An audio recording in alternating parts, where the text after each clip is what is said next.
Organización social. Estamos por ahí de siempre, como decimos, y estamos iniciando un streaming también, que es un streaming, es una transmisión, un video donde a través de una entrevista, video charla, vamos a conversar con nuestro invitado, invitada en el día de hoy, que es Ana Pastor, a quien ya le vamos a compartir pantalla también. Déjame que son muchos controlitos desde que estamos utilizando. A ella la vemos en pantalla compartida. Muy buenos días, Ana Pastor. Te damos la bienvenida a Pensar en Nada, Elena y Diego. ¿Cómo estás? Hola, ¿qué tal? Elena, Diego y bueno, amigas y amigos de Pensar en Nada. Un gusto estar con ustedes, aunque sea un domingo al mediodía, pero bueno, y perdiéndome lo que está diciendo en este Ajá. momento Luis Arce. Sí, sí, ahí estábamos viendo en Telesur está la transmisión ahora en vivo, pero bueno, después de la Sí, sí, charla. sí. Bueno, Ana, integrante del colectivo Hábitat de Fotiva y también de Hábitat Argentina, además de representante de Madre Tierra. ¿Nosotros qué nos pasó? Venimos hace unas semanas cubriendo distintas noticias que tienen que ver con lo que llaman los medios hegemónicos la propiedad privada, situaciones sobre la tierra. Veníamos cubriendo hace unos meses lo que costó que saliera una ley de alquileres, y dijimos, bueno, tenemos que hablar con alguien que nos dé alguna visión distinta, diferente, con cierta experiencia. Así que no queremos hablar en particular ni de Guernica ni de Entre Ríos, sino simplemente charlar estos minutitos con vos y que nos puedas dar un pantallazo, cuál es tu visión, tu perspectiva de cuál es la situación en general por ahí de la situación de la tierra y del hábitat. Y un pantallazo en muy pocos minutos, según me dijeron, ¿no? O sea, tamaño desafío el Podemos, mío. podemos hacer la miniserie que sea el capítulo uno, por ejemplo. Dale, dale. A ver, lo primero que tenemos que decir es que así como, mirá hasta dónde te voy a llevar, Diego, ¿no? Así como los organismos internacionales dicen que África es el continente pobre y Europa es el continente rico, que América Latina es el desigual. Esa desigualdad es la que, en lo que tiene que ver con el territorio, donde quizá más visible se hace. Ujú. De ahí, de esta cuestión tan internacional y global, los voy a llevar más a lo más conocido para nosotros, que es la provincia de Buenos Aires. Bien. En la provincia de Buenos Aires, esta desigualdad, por un lado, se vio en cómo se fue constituyendo nuestro territorio, donde había centralidad para la cuestión de trabajo, no épocas de industrialización, nunca se le hizo lugar a los trabajadores, ahí fue que se fueron conformando las villas en aquellos lugares cercanos a donde había industrias, a donde había trabajo. Esta situación se vio agravada en los en los 80, 70 y pico, cuando termina la dictadura, porque los militares antes de irse le quisieron dejar el negocio bien cerradito a sus empleadores. Entonces, lo que hacen es una ley, la 8912, de uso del suelo, por la cual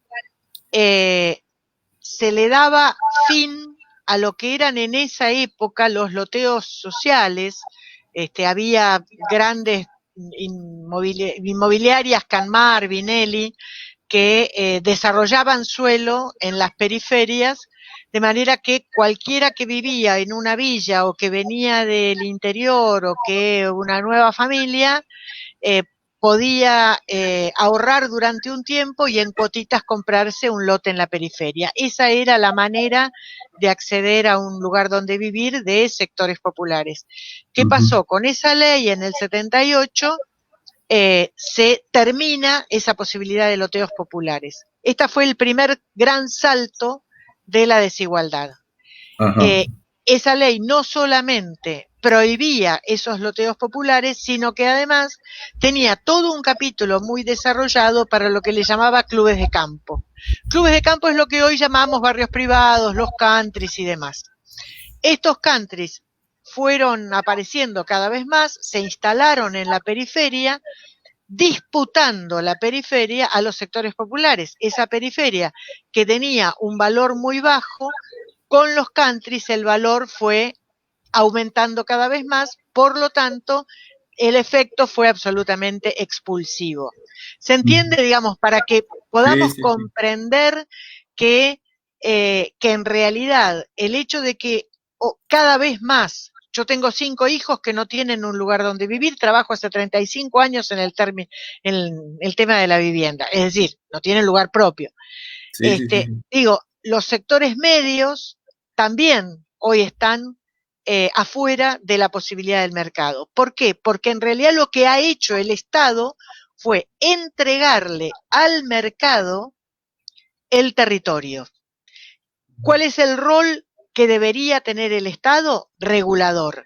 ¿Cuál es el rol que en realidad tiene? Y ojo, no estoy hablando del Estado actual, estoy hablando del Estado histórico, y sobre todo después del 89-12, el Estado, los municipios pasaron a ser servidores de estos grandes sectores inmobiliarios, sirviéndoles con infraestructuras, con normativas, con llevándoles autopistas, dándoles autorización para hacerse grandes centralidades y sin cobrarles nada por la gran valorización que esos sectores se apropian y que en realidad está hecho con permiso y con acciones del Estado, que somos todos. Claro, claro. A raíz de eso, perdón, pero yo es interesantísimo y aparte sos muy clara.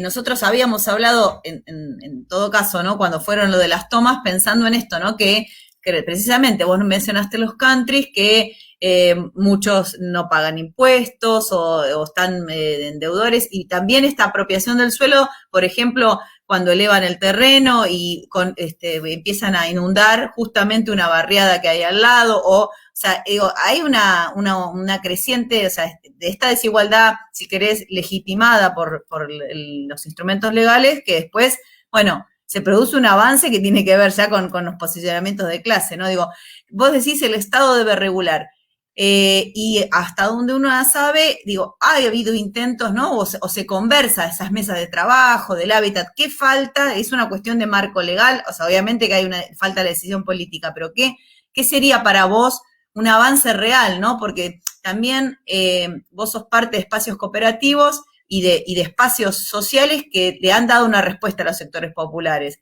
pero no viene como una política, salvo los planes, no sé, el plan federal, o sea, planes concretos y en determinados momentos, digamos, no hay algo que atraviese el tiempo, ¿no? Que sea sostenido en el tiempo. Algo estrutural. Elena, está clarísima, ¿no? Está clarísima la pregunta y tengo absolutamente la respuesta, digamos. A ver, esta explicación que yo les vengo dando es una explicación que fuimos estudiando las organizaciones cuando decidimos de manera consensuada en lo que es el FOTIDVA, el Foro de Organizaciones de Tierra, Infraestructura y Vivienda de la Provincia de Buenos Aires, el colectivo de Hábitat, que es parte, se creó mucho después y es parte de esa lucha. O sea, este análisis que le hice no es un análisis mío, es un análisis que lo hemos hecho de manera compartida, como reflexión política, como estudio de qué es lo que sucede y qué es lo que dio pie a decir, bueno, algo hay que hacer.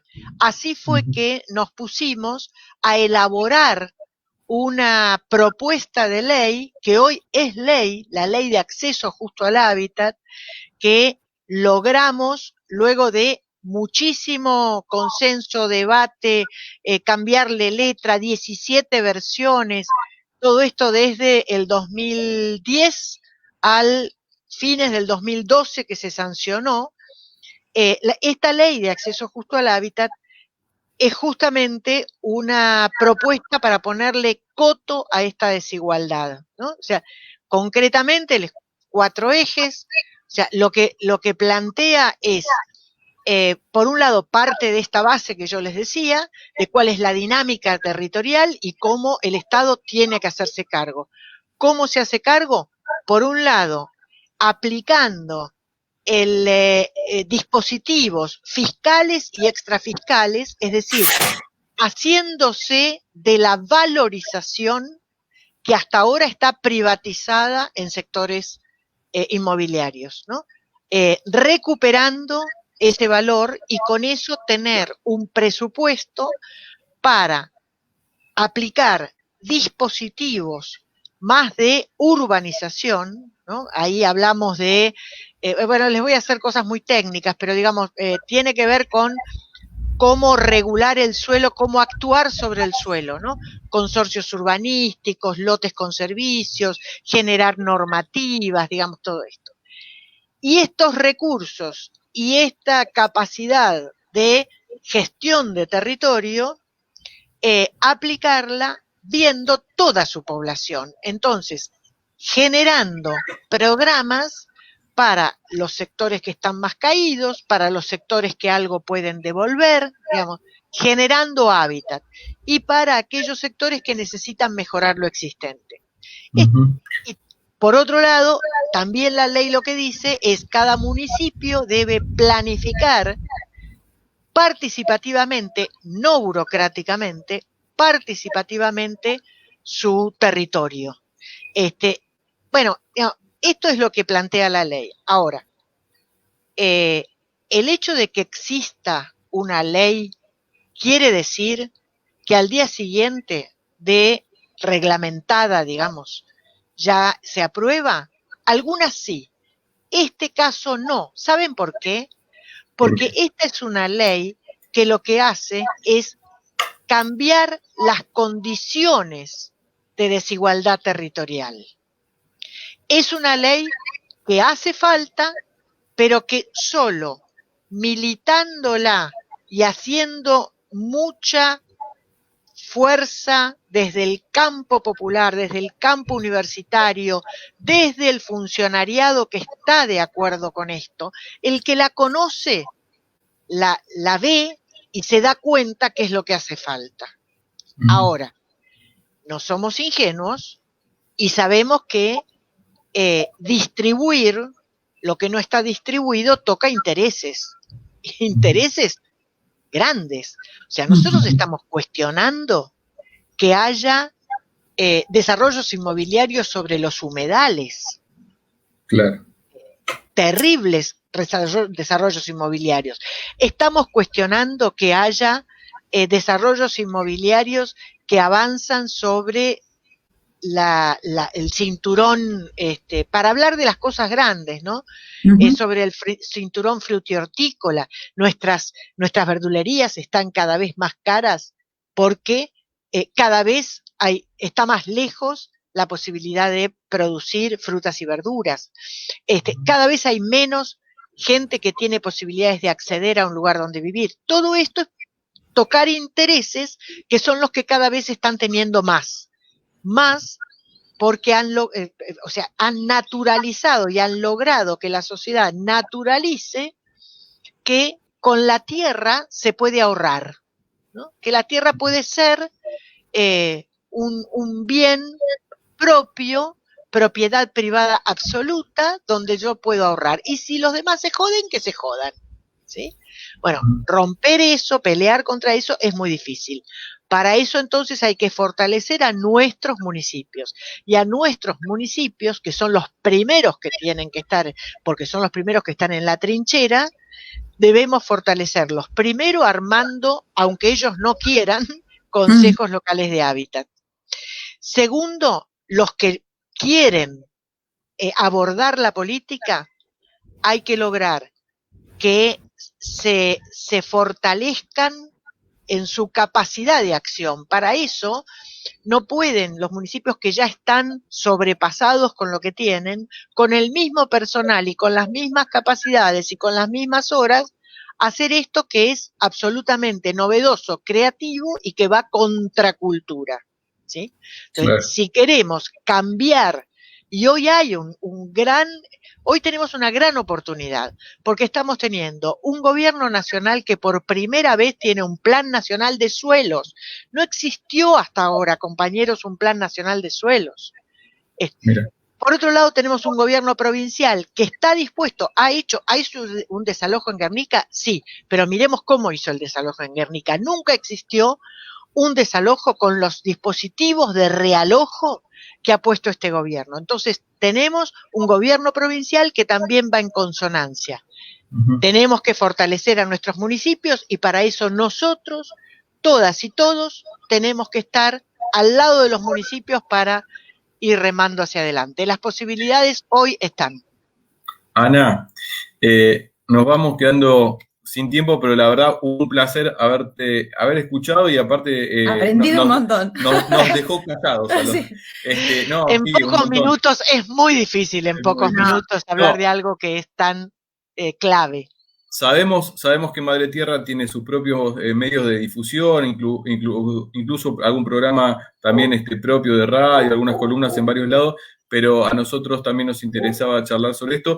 Y si te parece, podemos meter una pausa y dentro de algunas semanas volvemos a charlar, porque la verdad nos interesa mucho el tema y sobre todo darle difusión para reflexionar, y sobre todo nuestro eslogan de pensar en nada es para pensar en algo, para pensar cómo transformarlo. Y el tema de la tierra, el tema del hábitat, hay que tenerlo en la cabeza para pensarlo, para buscarle la vuelta y bueno, juntos poder, por ejemplo, esto que es bien concreto y chiquito, habilitar los consejos locales de hábitat.